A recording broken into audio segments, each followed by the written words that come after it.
Nearly 20,000 women gathered at a Tehran stadium last week to show their support for Iranian President Mahmoud Ahmadinejad, exactly at the same place where a larger crowd came 10 days earlier to support Mir Hossein Mousavi, the main challenger in the 2009 presidential election. Mr. Ahmadinejad's supporters are strongest in the villages, while Mr. Mousavi's are concentrated in the cities.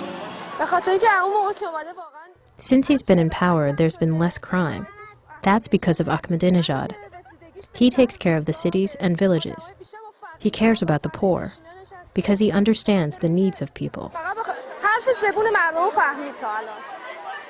Mr. Ahmadinejad's supporters, like these women, clad in the traditional head-to-toe chadors, carrying their children, were bussed in from around the country. Most of them had letters for the president, stating their needs. Officials were collecting the letters in big black plastic bags throughout the event. The president patiently chatted with women who pushed aside his bodyguards to hand out the letters, often written hastily on the back of his campaign posters.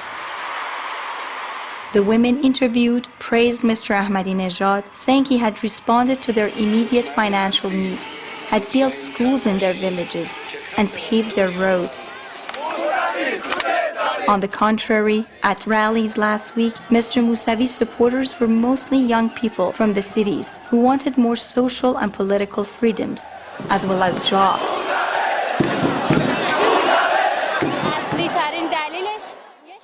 The biggest reason is Mr. Mousavi's slogan, "Justice with freedom."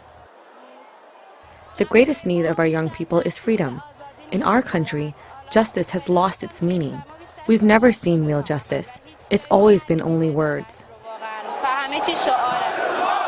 Mr. Mousavi, along with two other candidates, have accused Mr. Ahmadinejad of wasting the state budget on handouts instead of investing it into development projects that could create jobs. We don't want to regress. We don't want to go backwards. We want to be modern. We don't want to step backward. It's the 21st century.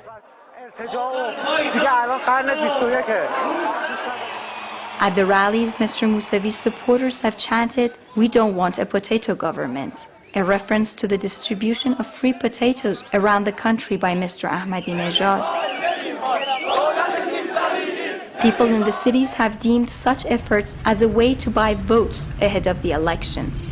Mr. Ahmadinejad's supporters said he understood their needs. The outcome of the election remains unclear.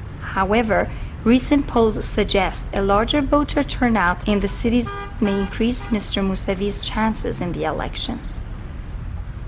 For the New York Times, this is Nazila Fati in Tehran.